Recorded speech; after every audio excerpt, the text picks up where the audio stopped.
So recently, this footage came out of this young girl's last moments.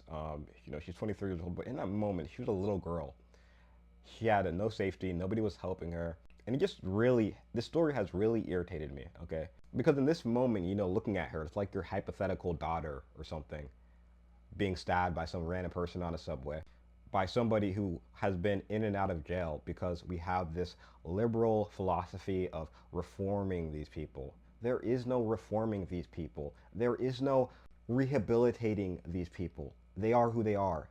That is who they are. They've shown it time and time again. You cannot fix this. And another thing is when you talk about like the actual issue, which is black crime in America, people will get upset by this, especially black people, but the black percentage is correlated to crime.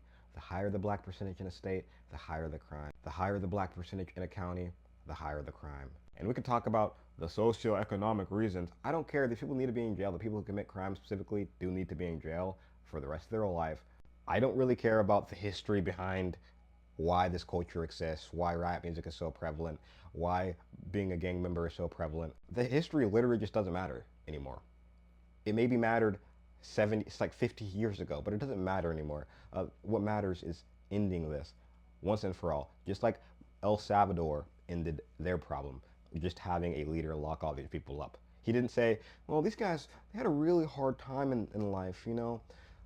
This culture, this gang culture in my country, El Salvador, formed because of our oppression at the hands of blah, blah, blah, blah, blah. No, he just fixed the problem. And that's what it takes. It's just fixing the problem. And people are going to cry.